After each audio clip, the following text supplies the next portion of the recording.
camped most of my life. Started with my dad when I was a kid. He taught me about tents, water purification, and fire safety before I even knew how to ride a bike. I've always felt more comfortable in the woods than in the city. Too much noise, too much clutter.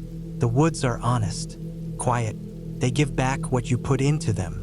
This story happened 3 summers ago, and I think about it every single day. It changed how I feel out there, changed how I look at trees, shadows, sounds. Made me realize that even if you respect nature, it won't always respect you back. It was late August, getting into that time of year when the mornings bite a little more and the leaves start thinking about turning. I'd taken a week off and planned to spend it up in northern Montana, not too far from Glacier National Park, but deep enough in that I wouldn't run into tourists. I knew a spot roughly 15 miles from the nearest dirt road that sat near a wide, slow-moving creek surrounded by pines and rock shelves. I camped there twice before. Felt like my spot. Quiet, private, real wilderness. I packed light the way I always do. Tent, sleeping pad, bag, stove, bear canister, food for 6 days. Bear spray, knife, water filter, first aid kit, headlamp. I had a Garmin InReach Mini clipped to my pack strap in case things went bad. Cell service was a joke out there, and I'm not the type to go completely off-grid without some kind of backup. I hiked in from a Forest Service road, a slow and steady incline through lodgepole pine and stretches of open brush. You see bear scat out there, it's just part of it. Some fresh, some old, mostly black bears. I've run into a few over the years, but they usually bolt the second they see you. I've always remembered the rule. Black bear, fight back. Brown bear, play dead. The reasoning behind it isn't complicated. Black bears will eat you alive if they can, so you better give them hell. Grizzlies don't like fresh meat. They want it aged, rotten. If they knock you down, you stay down. Let them think you're already dead. They'll bury you and come back when you're soft and stink. Anyway, that first day was calm. Took me about 4 hours to reach the site, and it was just as I remembered. Wide clearing, trees wrapped around it like a wall, and the creek running smooth behind a set of mossy boulders. I pitched my tent facing the water and hung my bear canister in a tree 30 yards away. Sat by the creek and let the cold run over my feet. Read a little. Cooked a dehydrated meal and watched the sun drop behind the ridgeline. That night was still. No wind, just the creek and the distant creak of trees adjusting themselves. I zipped up tight, stowed anything scented, and dozed off sometime after 10. It must have been 3 in the morning when I woke up. I didn't hear anything specific at first, just that tightness you feel when something's not right. The way your body notices before your brain does. I lay still, ears straining. After a minute or two, I picked up on it. Branches. Not snapping, just shifting. Big, slow. Something heavier than a deer. I reached for the bear spray beside my bag and held it under the sleeping bag, my other hand clutching the InReach clipped near the tent door. I didn't hear breathing, not yet, but the footsteps were steady. Not panicked, not curious either, just moving through. Then it stopped. Maybe 15 feet from the tent, maybe less. I couldn't see a thing through the nylon, just vague shadows.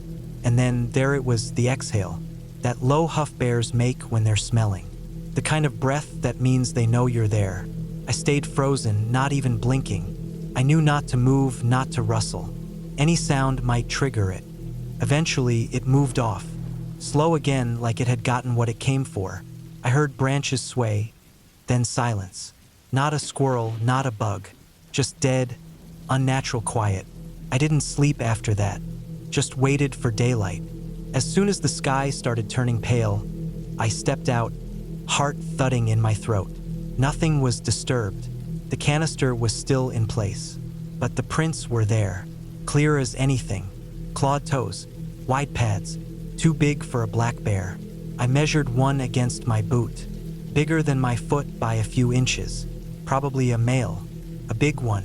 I spent that whole day hiking a wide loop around my site, looking for signs. The scat I found was old, no fresh kills, but the sense was still there, that static under your skin. I set up a small perimeter using some empty cans and string near the bear canister tree, hoping for noise if anything came close. Probably wouldn't help, but I felt better with something. That night I was wired, sitting up in my bag with my headlamp ready and the bear spray in hand. But nothing came, just the wind this time. Sleep came in patches. The third day was warm, calm, almost enough to make me forget. I fished the creek, caught a few cutthroat, but let them go. I didn't want blood around camp. Didn't want smell. I was starting to think I'd been lucky the first night. Maybe it was just passing through, but I should have left. I know that now. That third night it came back. It was around midnight. This time I heard the cans fall. That rattle of metal on metal, loud in the dead quiet. Then came the growl. Not a roar, just a deep, guttural warning. I stayed in the tent, paralyzed. It circled again. I could hear it huffing, breathing heavy, snorting like it was trying to decide what I was. Then the paw hit the tent. Not a full swipe, just a test. A push against the side near my feet that caved the whole wall in 6 inches. I held the bear spray so tight I felt my wrist cramp. Paced after that. Circled once more, grumbling low and steady, then finally lumbered off. The second it was out of earshot, I activated the InReach SOS button. The GPS took a second, then flashed confirmation. I didn't sleep, just waited for daylight and hoped nothing happened before then. The morning brought no sign of it, but the tension in my gut hadn't left. I was waiting for the chopper or ranger crew, but they didn't come. Not then. I learned later that it takes hours, sometimes even half a day depending on terrain. So I packed, fast, shoved everything I could into the pack and left the rest. I didn't cook, didn't eat, just hiked. The way out was brutal. No trail. I was bushwhacking by compass and GPS, staying clear of the creek, trying to make it back to the forest road. Around noon, it came back. I heard it first, brush crashing behind me. Not like the first nights. This was fast. Urgent. I turned and saw it maybe 50 yards back. Massive hump. Brown coat. It wasn't a black bear. This was a grizzly. No question. Charged. Not full speed. A bluff. I dropped to the ground, spray in hand, holding it in front of me. Stopped 30 feet out, huffed, stomped, turned away, then back again. Another charge. This time closer. 10 feet.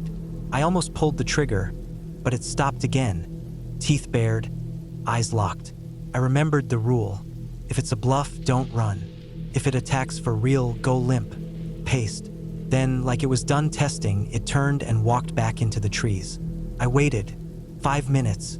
Then 10. Then I moved again. Slower this time. Every step deliberate. I didn't breathe right until I saw the break in the trees that marked the service road. A white truck pulled up 20 minutes later, part of the rescue response. They'd tracked the beacon. I didn't cry until I was in the truck, heading away from the trailhead. I never went back to that spot. I never will.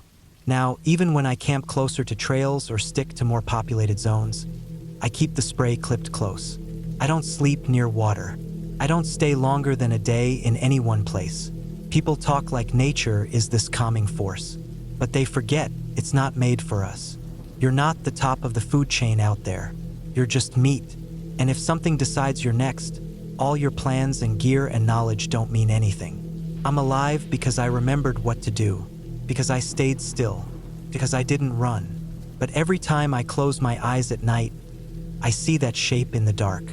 And I know I got lucky. Next time, I might not. I've always liked camping alone. I know that sounds like something a guy says right before a documentary gets made about him, but I mean it. There's something about being completely detached from everything. No phone buzzing, no hum of traffic, no fake smiles at work. Just the woods, the tent, the sounds, the quiet.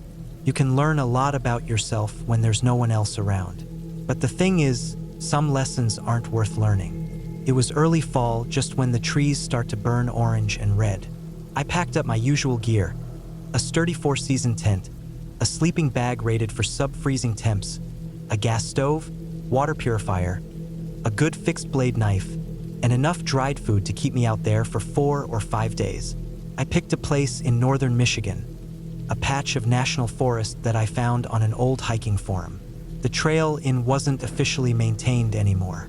People mentioned it was still passable but off the radar, which made it perfect for someone like me who wanted peace and distance. I parked my truck on the side of a dirt service road, about a mile from where the trail began. The first part of the hike was familiar, winding through thick maple groves, the forest floor crunchy with leaves. After a couple miles, I hit the old fire trail that the forum had mentioned. It was narrow, more overgrown than I expected, but not impassable. There were no trail markers, which I took as a good sign. Fewer people. No risk of families with Bluetooth speakers or other hikers looking to unplug while live streaming their walk. The trail ran about 6 miles deeper into the woods before flattening out near a small lake. That's where I set up camp. It was just around 3 in the afternoon when I finished staking the tent. I boiled some water, ate one of those tasteless pasta packets, and sat with my feet in the cold lake water until the sun dropped. There wasn't much sound except a few squirrels rustling, the occasional chirp of birds. That night I slept hard. The kind of sleep you only get when your body finally believes it's away from everything. The second day was quiet, too.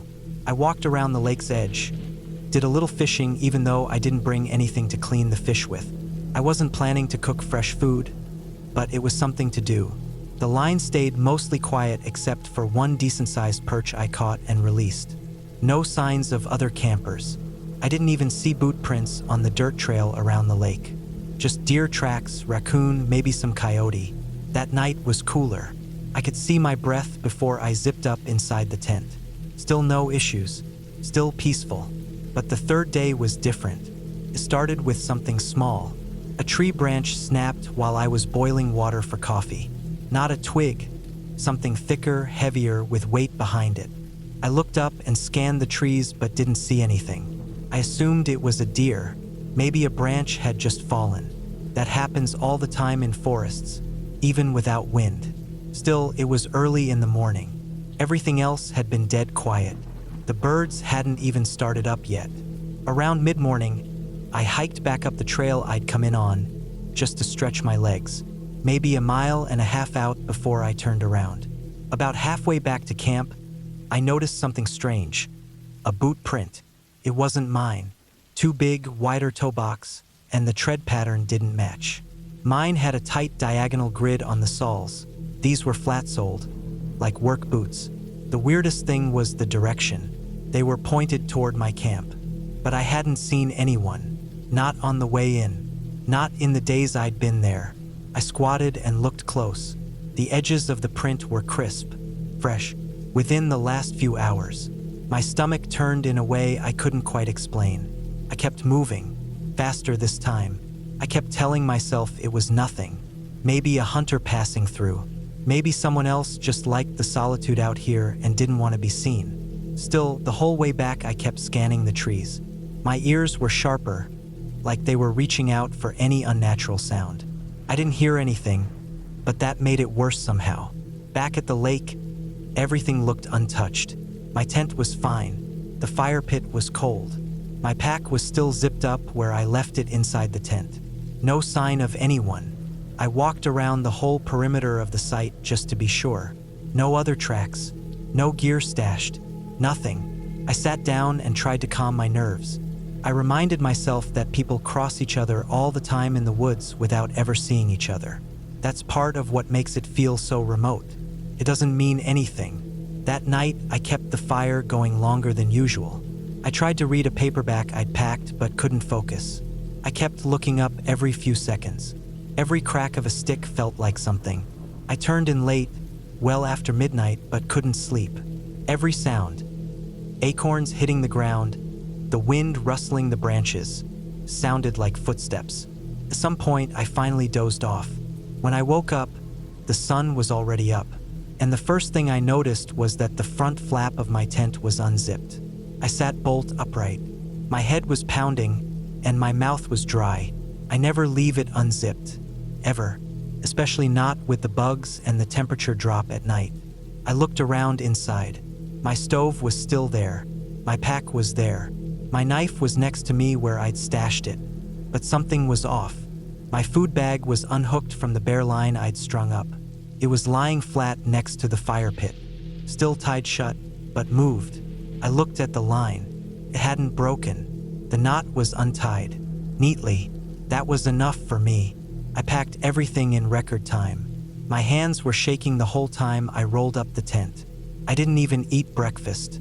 I just threw some water in a bottle, slung on the pack, and started moving fast back toward the trailhead. Every few hundred feet I stopped and listened. Nothing. No voices. No movement. But I could feel something.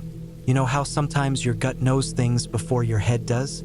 That was one of those times. I didn't run, but I moved quick, constantly looking over my shoulder. Maybe 3 miles from my truck, I saw something hanging from a tree branch. At first I thought it was just debris. Maybe someone hung a water bottle or left a pack behind. But as I got closer, I saw what it really was. It was one of those laminated ID tags, like the kind that clip to your belt for work.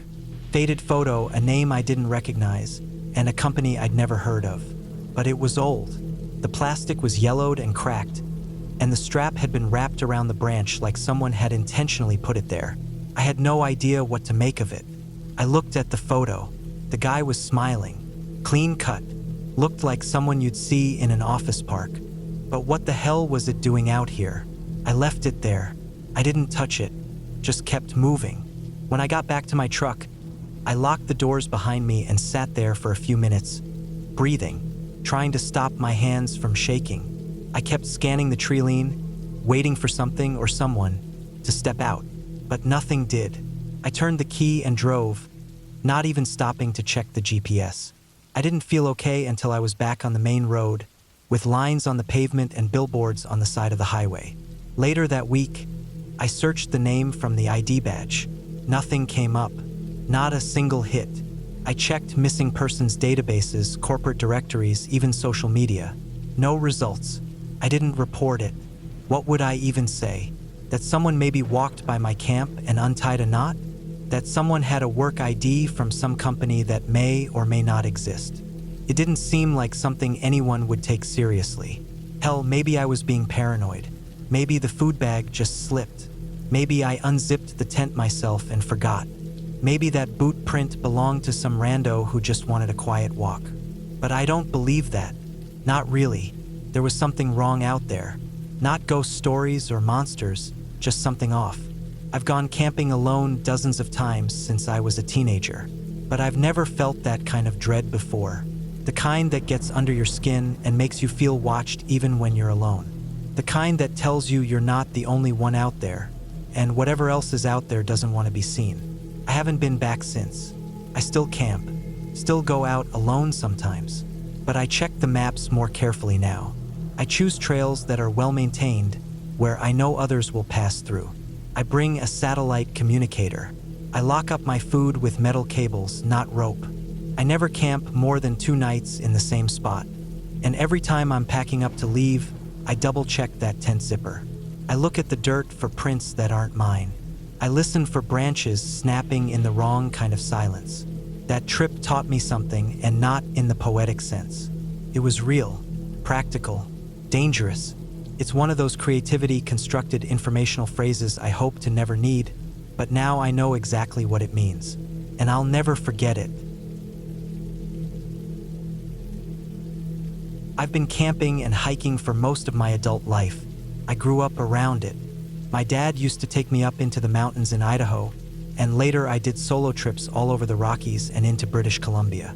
It always felt natural to me, quiet, free. I liked being away from roads, from the buzzing of phones, from people.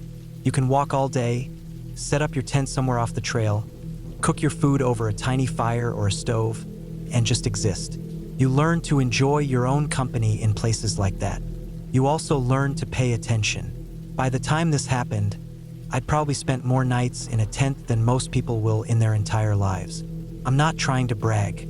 It's just to say I was comfortable out there. I wasn't stupid about it.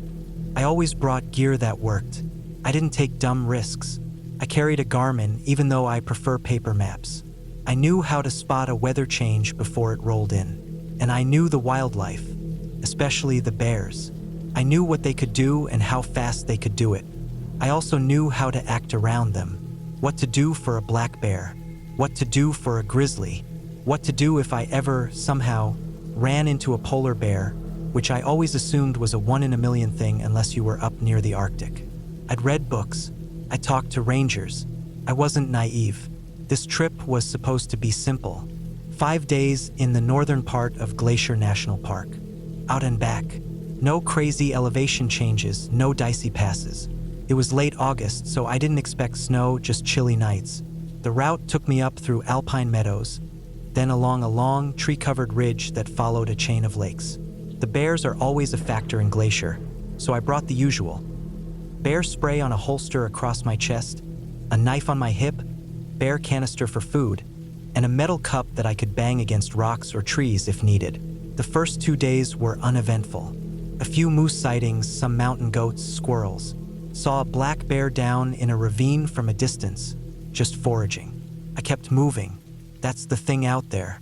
You don't mess with animals, and they usually don't mess with you. I made sure to cook at least 100 yards from my tent each night. Never slept with food or anything scented.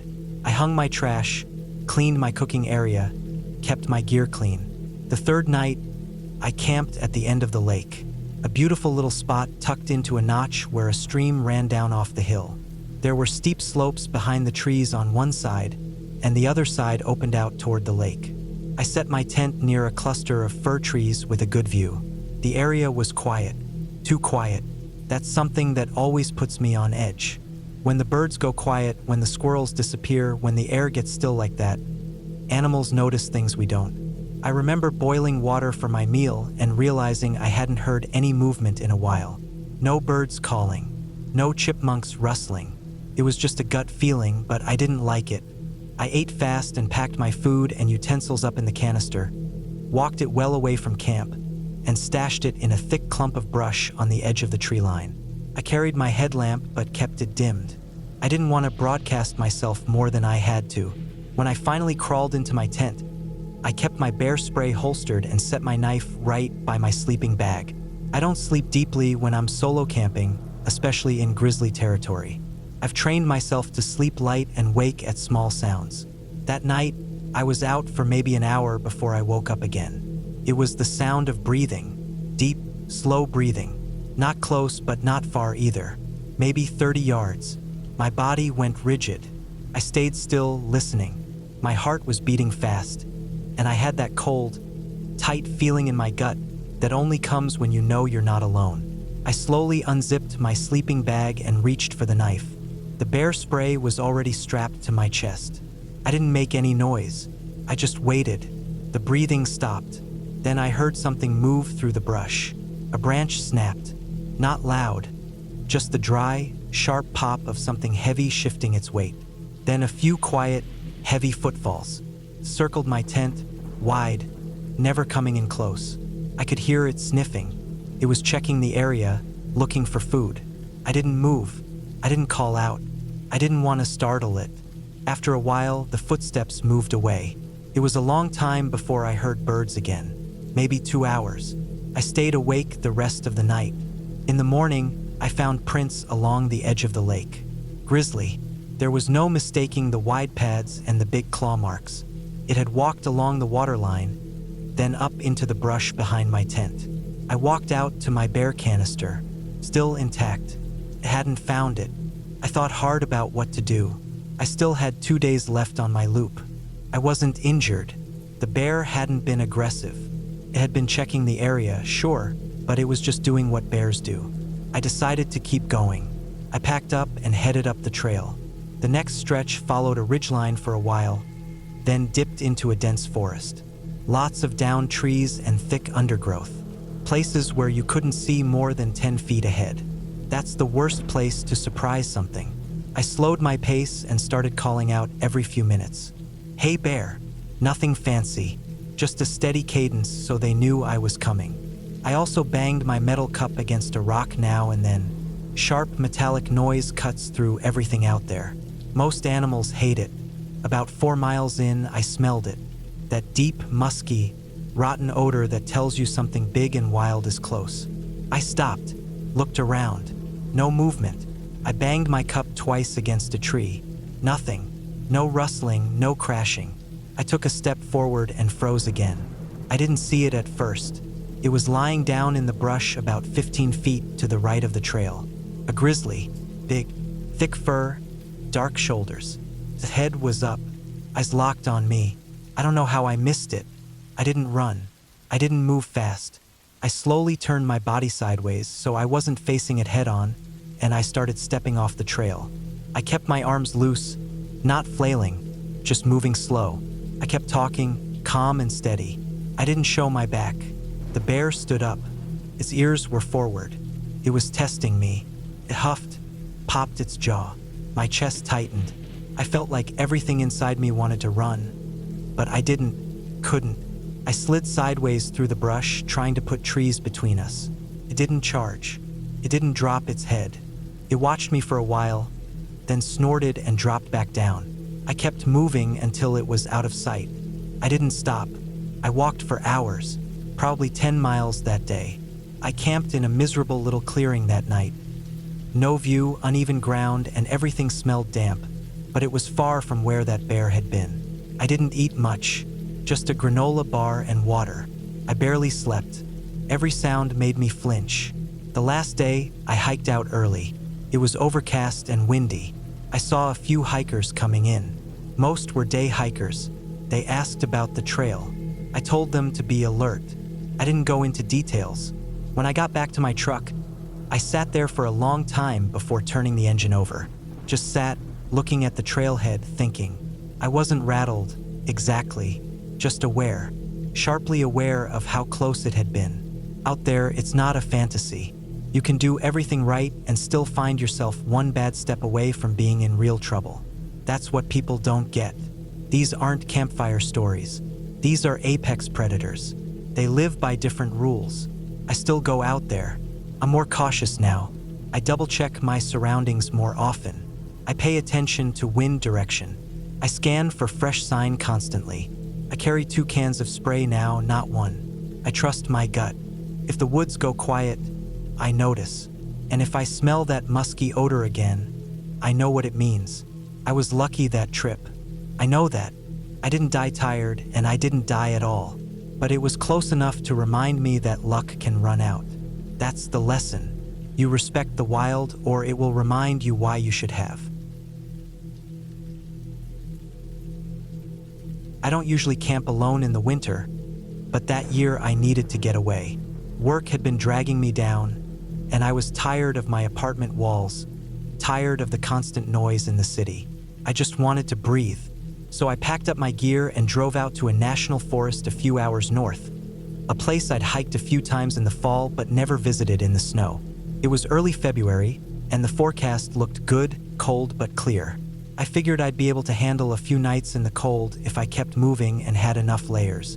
I planned to stay 3 nights, deep enough in the woods that I wouldn't see or hear anyone. I parked at a trailhead that was still accessible, though mostly abandoned during the off-season, and hiked about 7 miles in on snowpack trails before cutting off the main path to a ridge I had seen on topo maps. The spot overlooked a frozen creek below and had just enough clearing for a small tent and a fire pit. I reached it around mid-afternoon on the first day and got to work right away, setting up the tent, collecting wood, and melting snow for water. Felt good to be out there. The silence was the kind that fills your head and body in a way that city noise never lets you feel. My boots crunched in the snow. Every tree was still, like they were all holding their breath. I cooked a simple meal of rice and tuna, ate by the fire, and zipped myself into my sleeping bag before the cold really set in. The first night was peaceful, if a little colder than I'd expected. I woke up a few times because of the chill, but nothing unusual. Just the usual groaning of tree trunks shifting under their own weight. A few small animal tracks passed near my tent when I got out in the morning, but nothing that concerned me.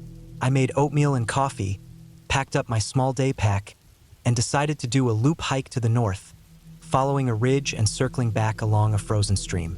It was about halfway through the hike when I noticed the tracks.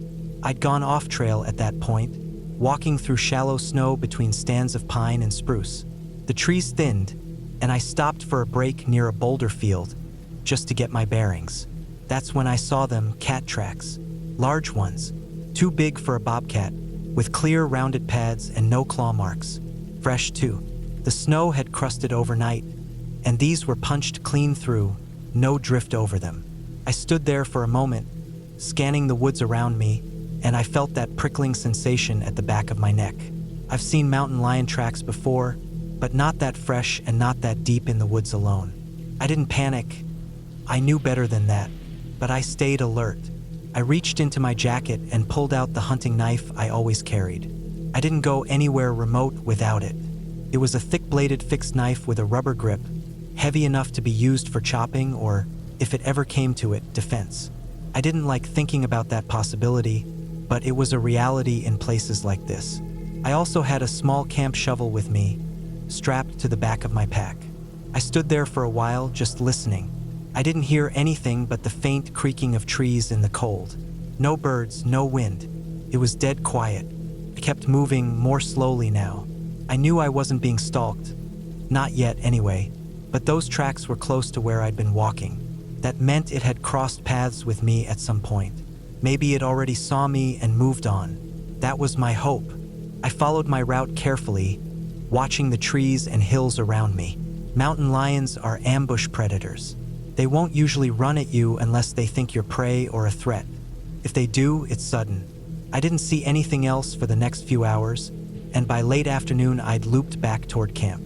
My nerves settled a bit, but I still felt something off.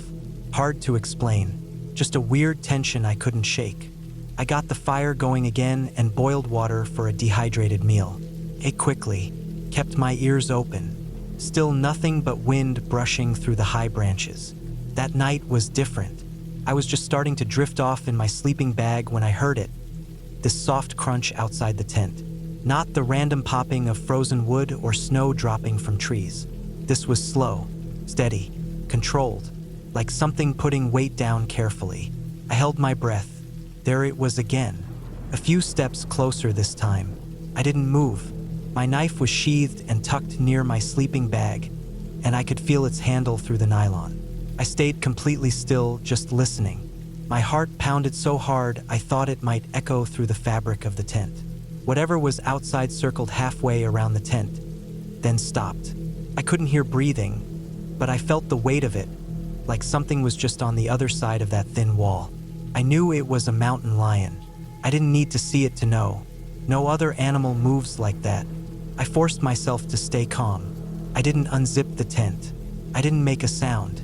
I'd read enough and talked to enough backcountry rangers to know that sudden movements were the worst thing I could do. After what felt like 10 minutes, maybe more, it walked away. I heard the snow compress again, slow and deliberate. Then nothing. I didn't sleep that night. In the morning, I waited until it was fully bright before unzipping the tent and stepping outside. There were prints, clear ones, 4 of them, pressed deep into the snow about 5 feet from the entrance. It had stood there watching the tent, watching me. I felt sick for a moment, just staring at them. They were beautiful in a way, clean, round, heavy, but terrifying. I followed the trail with my eyes, then walked along it for a few dozen yards. It had come down from the ridge above and left back the same way. I made a fire fast that morning and stayed close to it, banging my metal pot against my shovel just to make noise. I did it every 20 minutes or so. It echoed through the trees like a warning bell. I also kept my knife out and strapped my small shovel to my belt for quick access. I didn't want to be forced into using them, but I needed them close. By the second day, I knew I wasn't alone out there. I didn't see the lion again, but I knew it was nearby. I could feel it. I stayed close to camp, never letting the fire go out. I walked the perimeter often, checking for new prints. The tension wore on me. My mind was sharp but constantly alert, always watching shadows, scanning trees, listening for unnatural silence. That third morning, I made the decision to leave early. I packed quickly but methodically, not wanting to make mistakes. I left no food scraps behind, buried my ashes, and doused the fire completely. I threw the melted snow over it twice and stirred the coals to be sure. The trail out was quiet, too quiet. No birds, no squirrels. I kept my knife in one hand the entire hike. My other hand carried a long metal trekking pole, which I banged against trees or rocks every so often. It echoed off the valley walls, and I hoped it was enough. At one point, about 2 miles from the trailhead, I stopped to drink water. That's when I saw it. Up on a rock about 30 yards above the trail, half hidden behind a pine, was the mountain lion. It wasn't moving. It was sitting there, just watching. His body was coiled but not crouched, ears forward, tail flicking slightly in the snow, eyes locked on me. I didn't move for a few seconds.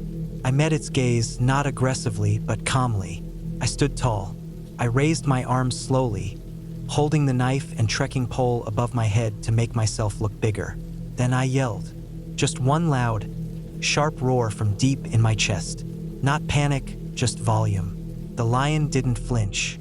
It watched for another second or two, then turned its head and leapt off the rock, disappearing into the woods without a sound. I waited a few minutes before continuing. Every step after that felt slow and deliberate. I kept checking behind me. I didn't run. I didn't drop my guard. When I finally saw my truck through the trees, I didn't let my guard down until I was inside with the door shut. I sat in the cab for a long time before starting the engine. My hands were shaking, not from cold, just release. All that pressure finally bleeding off. I never went back to that ridge. I still hike and camp, but I don't go that deep alone anymore, especially not in winter. And I never forget what that lion did. It didn't attack. It didn't stalk me through the trees or pounce from the dark. It just watched, but it could have. And that's what stays with me. Not what happened, but what almost did. I still think about it sometimes late at night. The sound of snow under paws. The silence of the woods when something big is near. The feeling of being seen before you even know it. The mountain lion gave me a choice. It saw me and let me leave. That's not something I take lightly.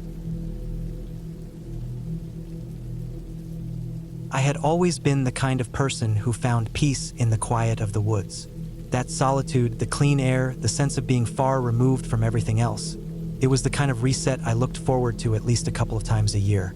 I camped all over the state, sometimes solo, sometimes with friends. But this one time stuck with me in a way that I hadn't expected.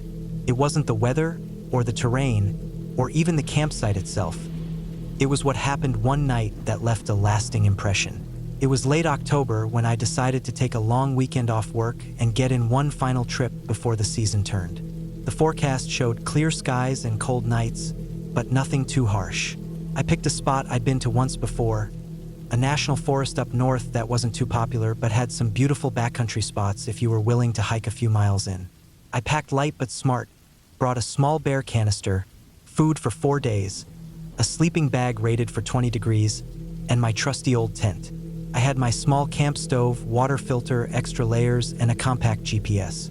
I also carried bear spray just in case. The trailhead parking lot was empty when I pulled in around noon. I signed into the logbook and set off. The hike in was mostly uphill but not too intense. The sun was bright through the trees, and the air was crisp. I moved at a steady pace and reached my intended site, a small clearing near a creek, about 3 hours later. It was exactly how I remembered it. A circle of tall pines, open sky overhead, and a steady flow of fresh water nearby. I set up my tent, filtered some water, and made a small fire with dry wood I gathered nearby. It got dark fast, and the temperature dropped quickly. I ate a warm dinner, sat by the fire for a bit, and then crawled into my tent by 9. The first night was uneventful. I heard some distant owls and what I guessed were raccoons rustling around, but nothing out of the ordinary. I woke up early, made coffee, and spent most of the day exploring some game trails and taking photos. I came across fresh deer prints and what might have been coyote tracks but saw no animals directly. I made a simple lunch in the woods and got back to camp before dusk. I rebuilt the fire, cooked dinner, and again turned in early. It was the third day that things turned. I had gone farther out that day, hoping to follow the creek upstream and see if there were any waterfalls or interesting rock formations. The terrain got a little rougher and the undergrowth thicker. I stopped often to check the GPS, making sure I wasn't drifting too far from my planned route. I didn't see any signs of other people, no wrappers, no boot prints, nothing. just pure, quiet forest. I'd made it about 2 miles out when I started feeling something different. I don't mean supernatural or anything, just a change in the air, like the woods weren't quite as still as they had been. You learn to pay attention to those subtle changes when you spend enough time outside. Birds that had been chirping a minute ago were suddenly silent. Even the wind seemed to die off. I stopped walking and listened. That's when I heard it. A soft crunch of leaves, not more than 30 yards away, up on a rise. I froze. Whatever it wasn't trying to be quiet, but it also wasn't crashing through the brush like a deer might. It was deliberate, heavy. I slowly crouched and waited. The sound paused too. Then it resumed, slower this time. That's when I knew. It wasn't a deer. It wasn't a raccoon. It wasn't a hiker. It was a bear. I couldn't see it clearly at first through the trees and brush, but I got a partial look when it crossed a patch of sunlight. Big, dark, maybe 200 to 300 pounds. I think it was a black bear, and it wasn't moving away, it was coming toward me. I reached for the bear spray slowly, careful not to make noise. I didn't run, didn't move suddenly. I just backed away, one small step at a time, until I was able to put some thicker brush between it and me. The bear didn't charge, but it didn't leave either. It circled for a few minutes, sniffing the air. I stayed crouched, gripping the canister tight. My heart was pounding so hard I felt dizzy. Finally, after what felt like forever, it moved off, just drifted into the trees like it had lost interest. I stayed frozen for another 10 minutes before I even tried to move. Then I backed away from the area slowly and circled back to my camp using the GPS, keeping an eye on my surroundings the whole time. When I got back to camp, I did everything I could to minimize scent. I cleaned up thoroughly, packed up the trash, and moved the bear canister farther out from the tent. I even considered packing out that night, but it was already getting dark, and I didn't want to risk hiking unfamiliar terrain in low light. Instead, I made a small fire again, ate cold food, and stayed alert. I didn't sleep much that night. At some point, I must have dozed off because I woke up to a sound that made my stomach drop. It was breathing, right outside the tent. Low, heavy, rhythmic. I didn't move, didn't even breathe. My bear spray was under my sleeping bag, and I reached for it slowly, making no noise. The breathing stayed steady for what had to be 2 full minutes. Then I heard a snort and the soft thud of heavy footsteps moving away. I stayed completely still for another hour. Eventually, the sounds faded. I heard nothing else until the birds started up at dawn. When I finally unzipped the tent and stepped out, the first thing I saw were the tracks. Clear as day, about 15 feet from my tent. Big, fresh. The bear had circled my camp. I didn't eat breakfast. I didn't make coffee. I packed everything in record time and headed out. I didn't stop to rest. I barely even drank water. I made the whole hike back to the car in just over 2 hours. The parking lot was still empty. I threw my gear in the back seat, locked the doors, and sat there for a long while before starting the engine. I didn't tell many people about it afterward. Most folks either brush it off or don't really get how close I was. And I know black bears aren't normally aggressive. Most of the time, they're more scared of us than we are of them.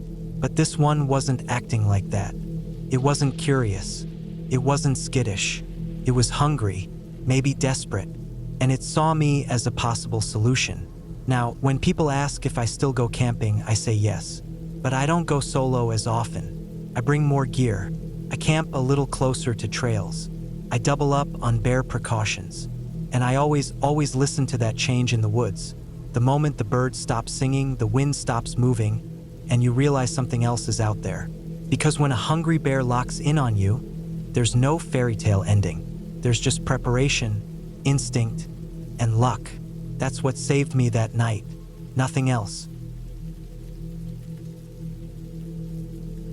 I worked as a camp counselor for a few summers during college, mostly at a place in upstate New York that ran week-long summer programs for kids between 10 and 14. The kind of place where everything feels a little more raw.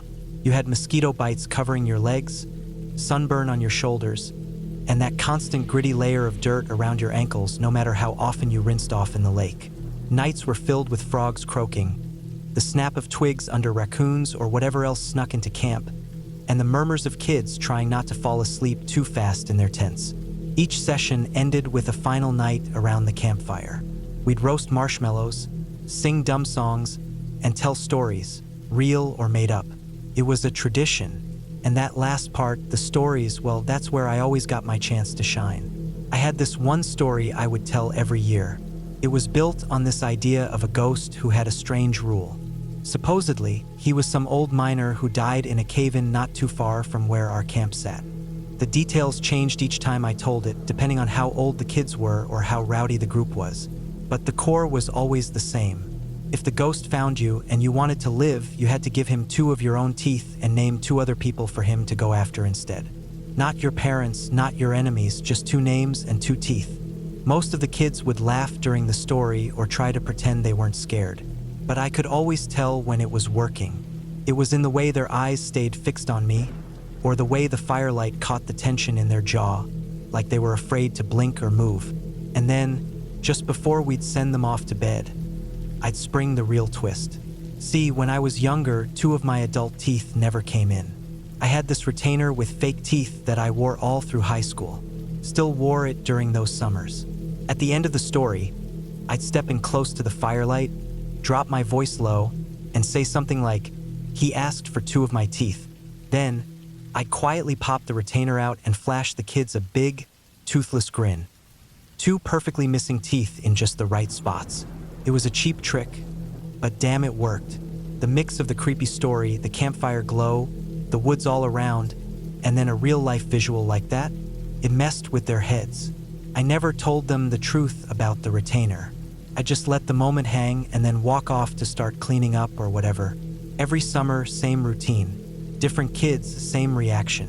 But the summer of 2016, that's the one that still gets to me. It was mid-July, one of the hotter weeks I can remember. The kind of heat where you never really stop sweating, even at night. The bugs were out in full force too, and one of the counselors, Nick, a guy I'd worked with a couple summers, had gotten this bad reaction to a bite on his leg. Swelling, itching, a little oozing. Not great. He ended up going home early, so we were short-staffed. I took on an extra group for the campfire rotation that week. No big deal. I liked doing the story nights anyway. The group I had was mostly 12-year-olds, a little older than some of the younger ones we'd get, and that usually meant a mix of too cool to care and secretly freaked out kids. A few of them had heard about my story already. Word got around, especially from siblings or returning campers. Some were excited, others already looking nervous. That night, everything felt normal. The fire was burning low but steady. The air had that thick smell of wood smoke, pine, and warm earth, the kind of scent that clings to you for days. The kids were settled on logs around the fire, each of them sticky from s'mores and still laughing from a goofy ghost story one of the younger counselors had told. When it came time for my story, I let the quiet settle in first. That was always part of it. Make them wait, make them lean in a little. I started slow, talked about the miner, about the cave-in, about the rules. 2 teeth, 2 names. And again, as always, I waited for that moment near the end. Then I stepped into the light, pulled out the retainer, and gave them the grin. But something different happened this time. There was this kid, Oliver. Real quiet all week, kept mostly to himself. He had that pale skin and dark hair combo that made him look like he didn't spend much time outdoors, which honestly wasn't that unusual for campers. But after I showed them the missing teeth, he didn't scream or laugh or freak out like the others. He just stared. And not like, "Wow, you got me" kind of stare. It was more intense, cold, almost like he was studying me. I saw the way his eyes didn't blink, the way his mouth stayed slack. I figured maybe it hit too hard. Some kids got creeped out worse than others. I told everyone to head back to their tents and went off to do the usual final checks around the site. After about half an hour, I made my way toward the far end of the camp where Oliver's group was tented. That's when I noticed it. Lying right outside my tent flap was something small, wrapped in a tissue. I leaned down and picked it up. It felt soft but slightly crunchy. Inside were 2 teeth, small, white, clearly freshly pulled. The roots were still bloody. I just stood there staring at them. I didn't know what to think. I mean, it could have been a joke, right? Maybe one of the older kids found some fake teeth or something. But no, these were real. I walked straight to the nurse's cabin. She was already turning in for the night, but let me in when she saw my face. I showed her the teeth. She took one look and said they were definitely baby teeth. Human. She also said she hadn't treated anyone for a loose tooth or bleeding earlier that day. That didn't sit right at all. I spent most of that night checking on the kids. I didn't tell anyone else, just wanted to make sure they were all accounted for and all right. When I got to Oliver's tent, he was awake, lying on his back, eyes wide open, just staring at the ceiling. He didn't move when I stepped in, didn't say anything. I checked his mouth with the light from my phone. 2 fresh gaps, front and center, still bleeding slightly. I felt sick. I asked the nurse the next morning if she could check him over. She said he claimed they'd been loose and he'd just pulled them out himself. She didn't push too hard. Kids lose teeth all the time, especially around that age. But I knew better. It was the way he'd looked at me the night before.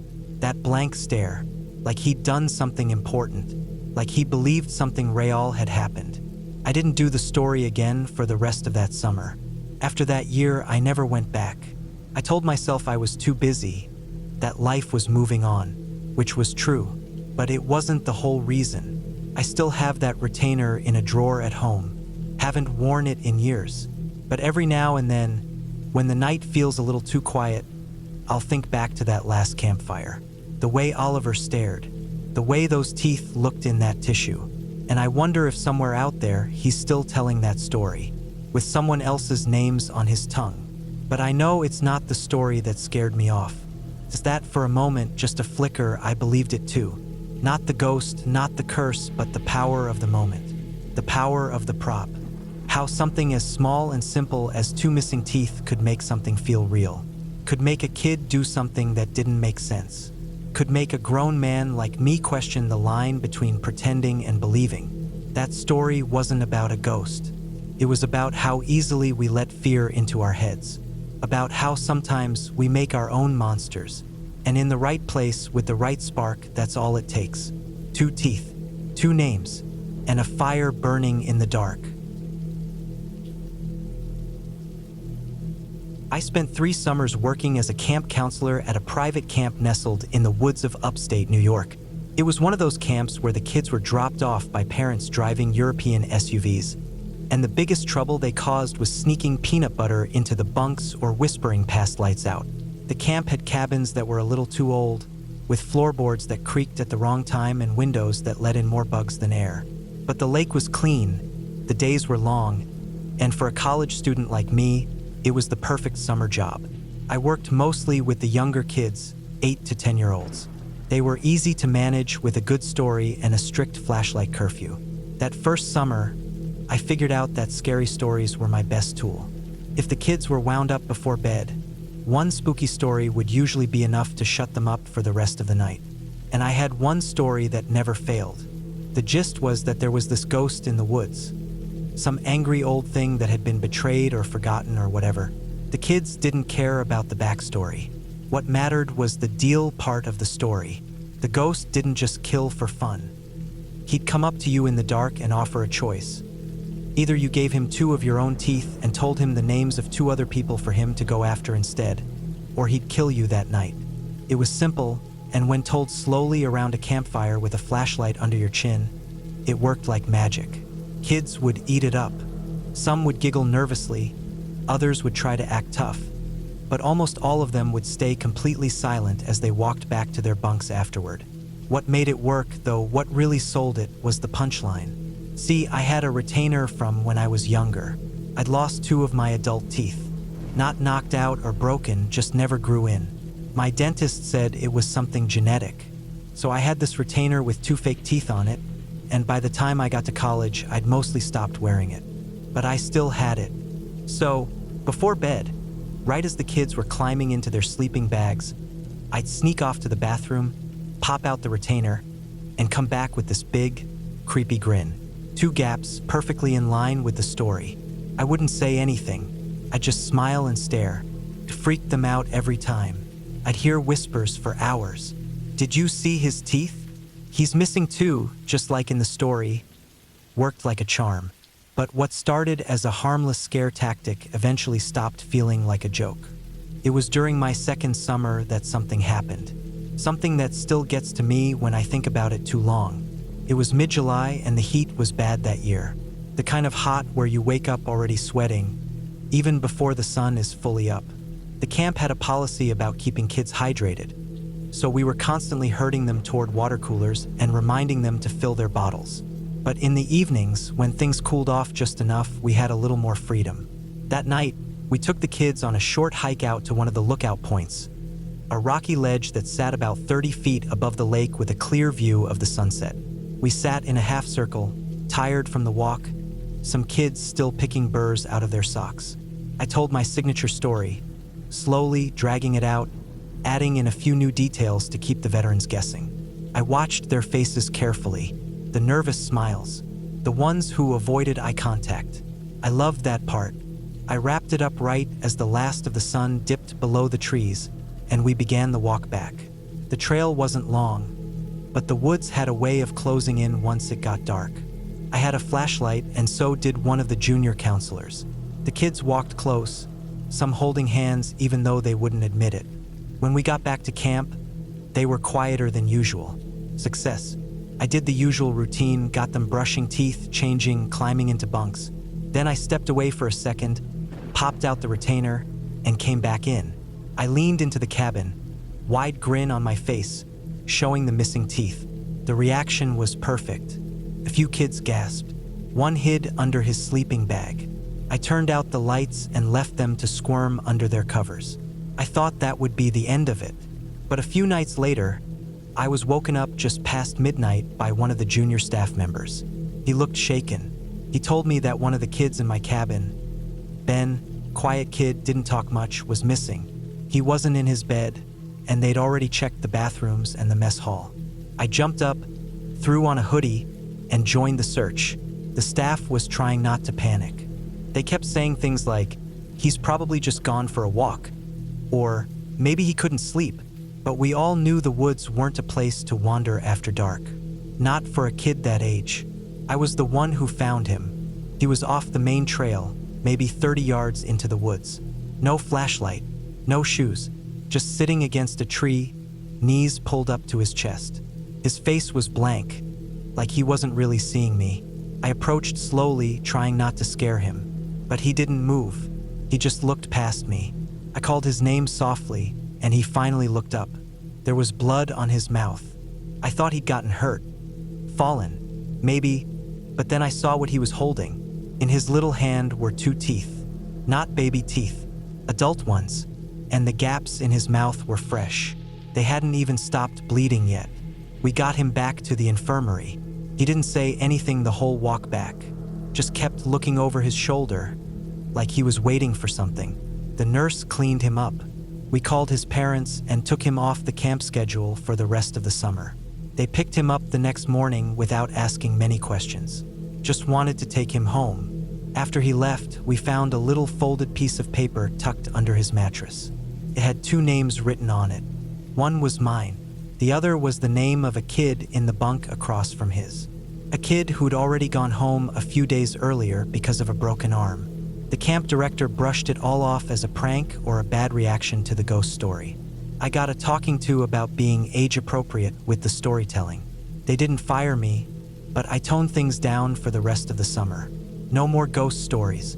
No more missing teeth. That fall, I saw a dentist and finally got a more permanent fix. A bridge instead of the retainer. I stopped using the gap as a scare tactic. Stopped talking about the story at all. By the 3rd summer, I was back at the camp again, but things had changed. I didn't hang around the fire pits anymore. I didn't join the late-night hikes. I took the morning shifts. The new counselors had their own stories, and that was fine by me. I still wonder what went through that kid's head. Whether it was just a case of a sensitive mind getting pushed too far, or if he really believed he had to pull out those teeth. If he thought naming 2 people would protect him. I think about the way he looked when I found him. Not scared, not in pain, just empty. That story used to be a joke, punchline, something to make kids squirm. I never thought about what it might do to someone who believed it. I still work with kids now, but I don't tell stories anymore. I stick to nature walks, fire safety, and how to spot poison ivy. The fun stuff, the safe stuff. Sometimes, I still feel the back of my mouth with my tongue. Those two spots. The permanent teeth that never grew in. They've been filled now, but I remember the gap. And I remember that kid's name. I never saw him again after that summer. But sometimes, when it's quiet at night, I think about what would have happened if I hadn't found him. If I hadn't been on that trail. If someone else had been in my place.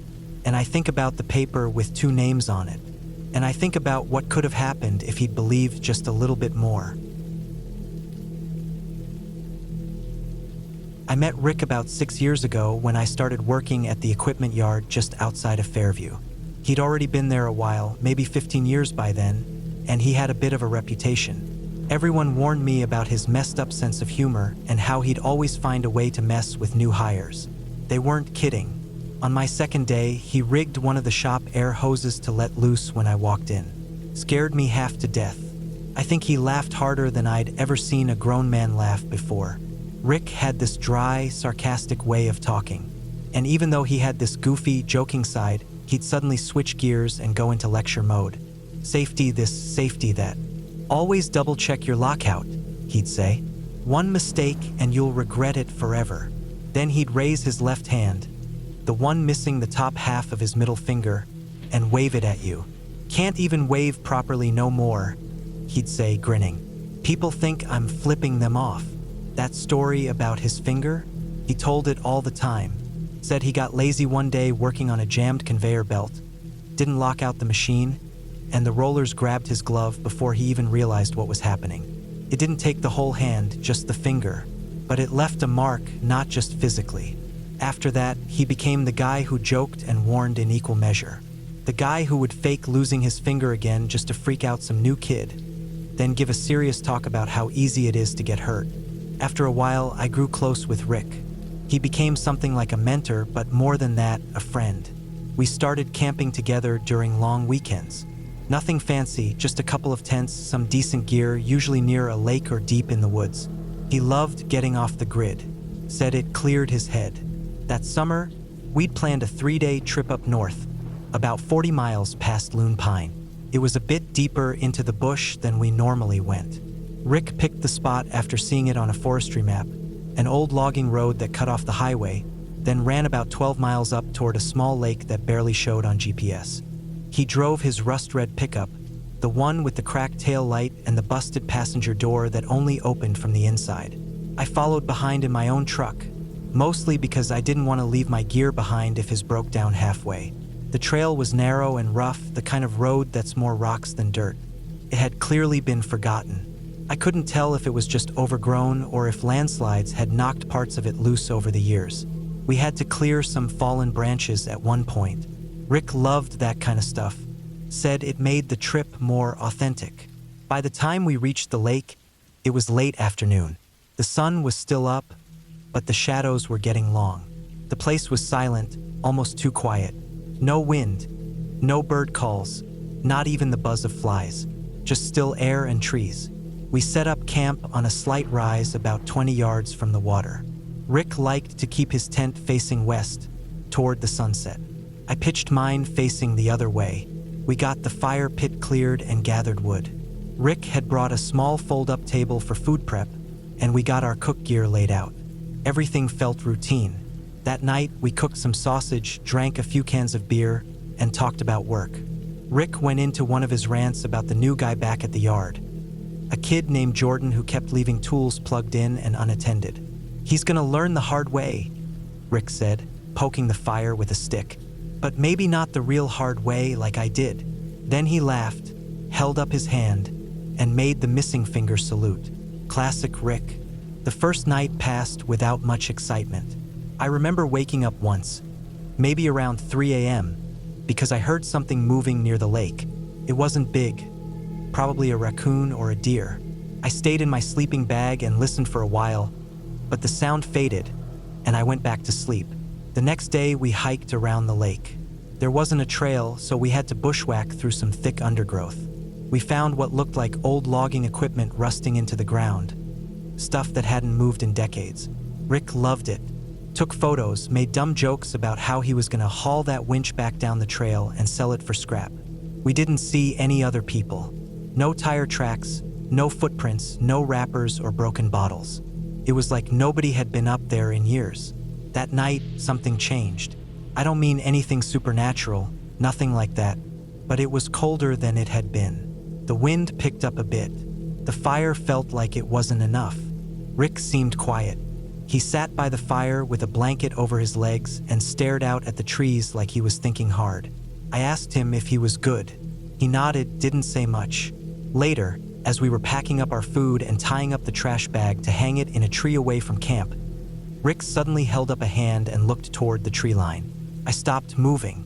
He didn't say anything, but I could tell something had caught his eye. I followed his gaze but didn't see anything, just trees and dark beyond them. I asked what he saw. He waited a second, then shook his head and said it was probably just a shadow. But he didn't laugh and he didn't smile. That night I had trouble sleeping. I don't know why. Maybe the silence was too deep. Maybe it was that weird stillness, like the woods themselves were holding their breath. I got up once to piss and scanned around with my flashlight. Nothing unusual. Rick's tent was zipped up. The fire was just coals by then. I crawled back in my tent, zipped the door shut, and lay there trying to sleep. That's when I heard something, soft footsteps. Not heavy, not fast, just slow, deliberate, like someone trying not to be heard. They came from behind Rick's tent, maybe 20 feet away. I held my breath and listened. The steps stopped. For a few seconds, it was dead silent. Then I heard a soft scrape, like something brushing against fabric. Then nothing. I didn't move. I didn't call out. I lay there wide awake for the next hour, maybe more. Eventually, exhaustion took over. Morning came. Rick looked tired, eyes a little red, like he hadn't slept well either. I asked him if he heard anything. He looked at me for a second, then nodded, said he heard something. Didn't know what, probably a deer, but we both knew it didn't sound like a deer. We stayed one more night, but neither of us was into it. The joking stopped. Rick didn't make fun of anything. We didn't light a big fire like before, just a small one enough to cook. We didn't even finish our beers. That last night, around 2 a.m., I woke up again, heard Rick unzipping his tent and stepping out. I listened, thinking he was just going to relieve himself, but then I heard whispering, not voices, just a sound, low and irregular. Not words, like someone trying to hum while breathing. Hard to describe. It gave me goosebumps. I unzipped my tent just enough to peek out. I saw Rick standing near the tree line, staring into the dark. He had a flashlight, but it wasn't turned on. Just standing there, motionless. I wanted to say something, but something told me not to. I slid back inside, zipped up, and stayed quiet. Morning came. Rick was already up, breaking camp. "We're leaving," he said. That's all. I packed up my gear without saying much. We didn't talk on the way back down the logging road, just drove in silence. When we finally hit the highway, I pulled alongside his truck and signaled. He rolled down his window. "You good?" I asked. He looked at me. His face was pale. Then he smiled, but it was weak. He held up his hand. "Yeah, still got 9.5 reasons to be careful." That was it. We went home. A few weeks later, Rick quit his job. No notice, just stopped showing up. I heard from someone at the yard that he'd moved out west, got some remote property in the mountains. I haven't seen him since. Sometimes when I tell that story, people ask what I think happened up there. I tell them the truth. I don't know. I don't think it was a bear or a person. I think it was something real, something dangerous, but not something you can easily explain. Maybe someone was living out there. Maybe it was a trapper. Maybe worse. But I always end the story the same way, by holding up my hand and saying, Rick was the guy who joked about his missing finger more than anyone. But after that trip, he never joked about it again. And that's when I usually see people sit up straighter around the campfire. Because whatever he saw that night, it was real enough to take the laugh out of a man who used to laugh at everything.